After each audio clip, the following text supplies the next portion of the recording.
The urbanization of America, meaning the great migration to cities, the beginning of city life in the late 1800s and the early 1900s, is really a time of transition for the United States as many people leave the farms and move to cities, and as many people arrive in the United States as immigrants and settle into the cities looking for jobs. These cities will grow, and as you could tell from the picture, the image here from the late 1800s, will become crowded and busy, vibrant, and in many cases dirty and unsafe. This is a time before there were a lot of government regulations and control over a lot of things that we take for granted today that we would consider safe. Sanitation is for one, medicine is another, and healthcare. So it's just a very dynamic time.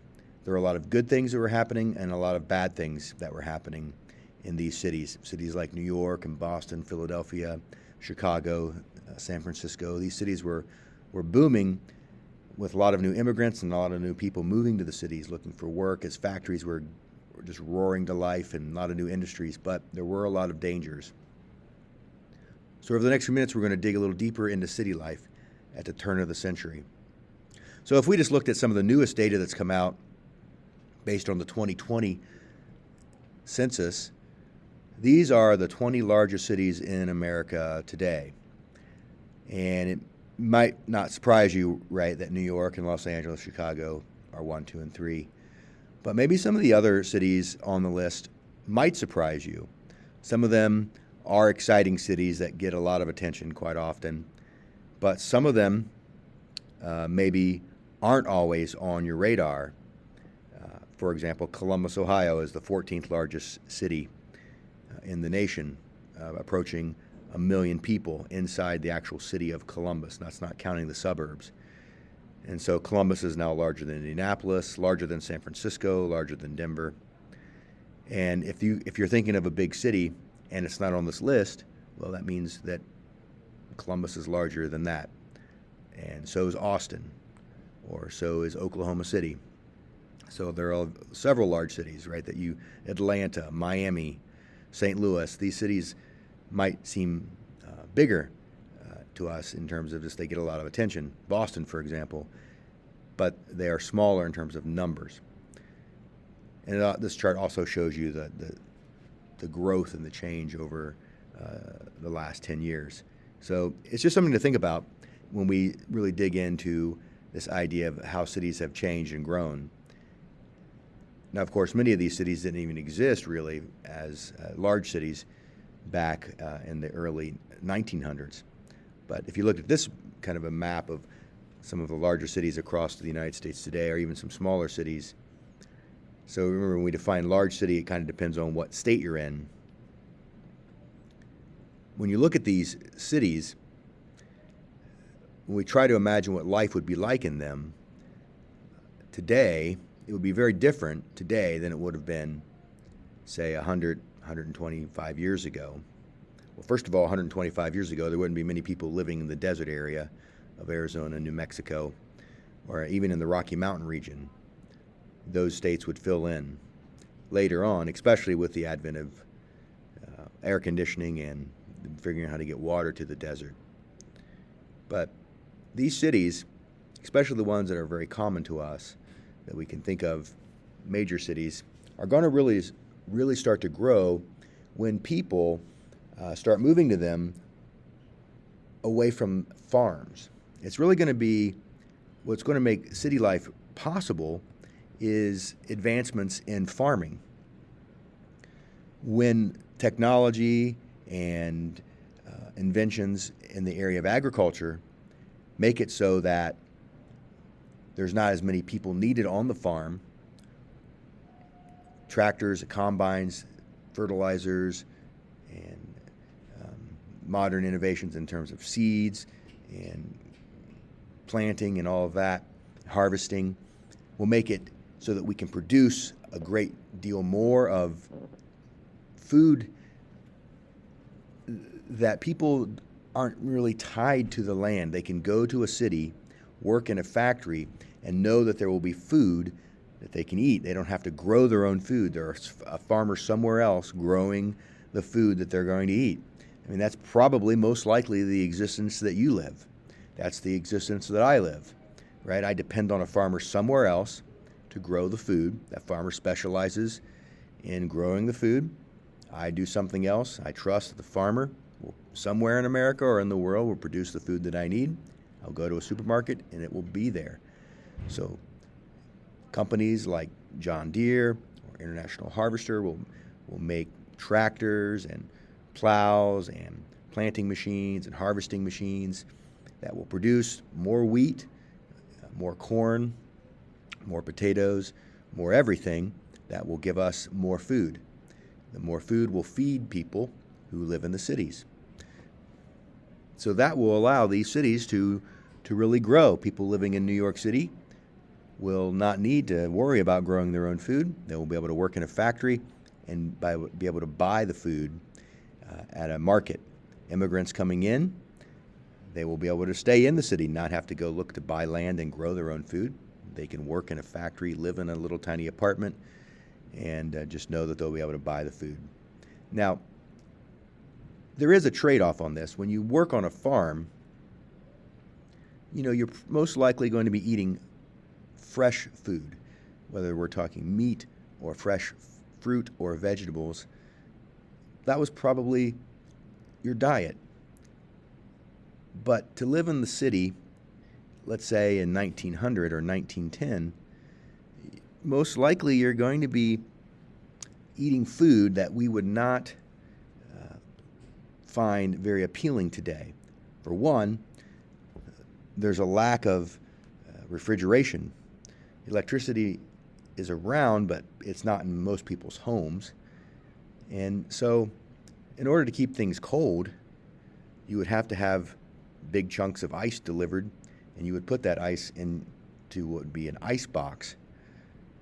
And so you would have ice delivered every day or every other day, and then an ice box would basically be a cooler, a big wooden box that maybe had tin or zinc as a lining that would keep the ice from melting super fast, and that would keep some things kind of cold, like milk, for example. You could keep milk for a day or so. You probably have to have milk delivered every day or every other day. You couldn't keep it the way we keep milk today. So you most likely get a little bit of milk every day. You drink it, and it wouldn't taste the way that ice cold, the way that your milk probably tastes out of your refrigerator. So you can see from this slide that ice would be delivered for the ice box, milk would be delivered, and you can see from the bottom wagon there with the horse, that might be how milk was delivered in glass bottles. You would drink that. But generally, what will change everything will be the idea of having food that's canned and processed food. So again, if you lived on a farm in the original century of America, that first in the 1700s and 1800s, you might have fresh food and fresh vegetables. But now you'll have canned food. We've figured out a way, the industry in America have figured out a way to can foods and process foods to keep them safe and get them to last longer.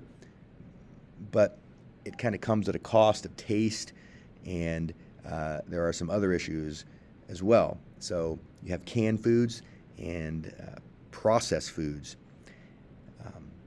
You can also see that Kraft, for example, if you think of your house now, you might have Kraft cheese. It's a processed cheese food. So it's really probably not real cheese, all the way cheese, because pure 100% cheese is not going to last a long time. So they had to figure out a way to make cheese last without real refrigeration back in the day. Kraft was an actual man who figured it out. And then over time, once refrigeration comes with electricity into people's homes, it changes a little bit. But the idea is that in the early 1900s, most people, no one has electricity. There are no electric refrigerators. Everything is either canned, and some things that are cold, we wouldn't consider that cold because it's basically in an ice box. One of the things that you would do if you lived in the city, if you're not living in the country, you live in the city, right? And you're going to not only just eat cheese and milk, but you're probably going to want to eat meat. And since there's no way to refrigerate meat, you're going to rely on canned meat. And this might seem kind of nasty to us. Most of us don't really think about eating canned meat on a regular basis, but this was a really big part of America at the time. In fact, cities like Chicago and Kansas City would grow to be large cities because the railroads that would be there that would connect them to all over the country, and they just had a lot of stockyards where they would have animals like cattle and pigs, and they would slaughter the animals, and then they would put the meat into cans and ship them around the country. Again, it's nasty, maybe not very appealing to us, but it was a way of getting people meat. And these were not the safest ways to get the food. There was a lot of contamination in the meat, and a little later on this will be exposed. This is before government regulations. No one was inspecting the meat. No one was inspecting the meat packaging or processing plants. So it wasn't just meat, though. It was also in all kinds of items. Milk, for example, a lot of the milk producers, the milk companies were putting chalk and other coloring in the milk to make it seem whiter than it was, to make it look really white. So people were drinking things and eating things, and they didn't even know what was in it, and it was harming people. So this is before government regulations. A lot of this will be exposed in the early 1900s, and it will lead to government reform and action. And so today, when you buy food or drinks, you know that the government is overseeing it, and usually meat has been inspected by the United States Department of Agriculture. This is all before refrigeration, of course. So canned meat was the kind of the way that meat was distributed through the United States. Another thing that was happening at the time was a lot of African Americans were leaving the American South and moving to the cities, looking for a better life and looking for work. And so you can see from this chart just where the big cities where they went to. It doesn't mean that they were treated equally when they arrived in the city, but in many ways they were treated better. They weren't treated as they should have been in many cases, but they were treated better and formed as maybe immigrants from other countries formed their own ethnic groups in those cities and created a better life for themselves and their families. And so we see a migration from a lot of these southern rural farm life to factory jobs in some of these northern cities during the same time period, late 1800s and early 1900s. During the same period as these cities are booming, it goes kind of reasoning to think that there would be crime. A lot of the big cities like Boston, New York would have gangs. This image shows a gang in the New York City area. A lot of theft and violence that kind of plagued some of the bigger cities. And so this is a lot of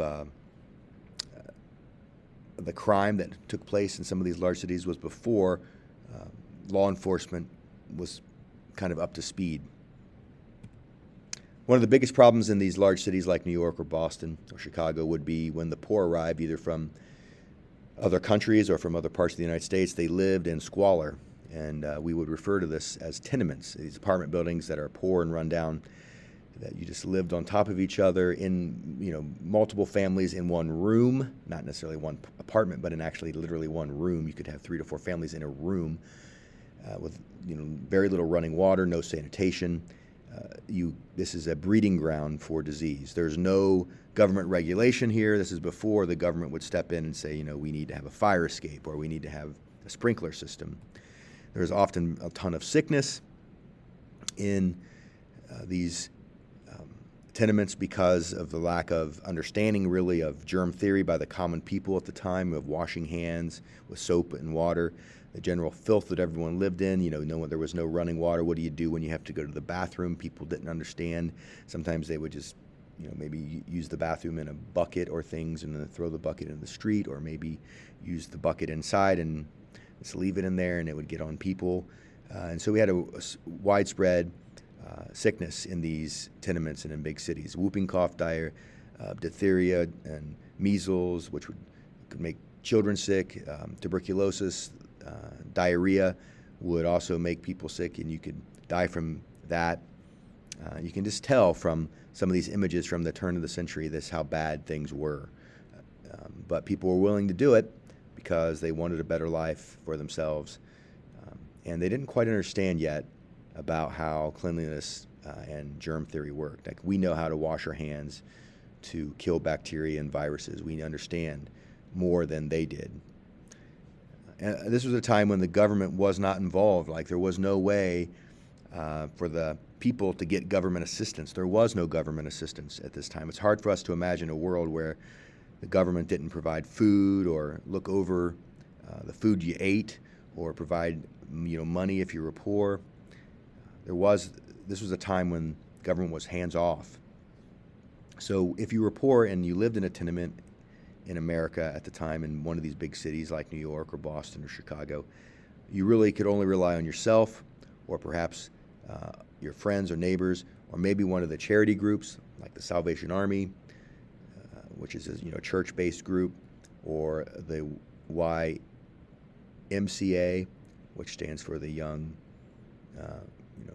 Christian Group for the men, YWCA, which would be the Young Women Christians Association. So these are faith-based groups that would help people who are poor in the cities primarily with food and clothing, shelter, especially for people who did not have anything, especially the children.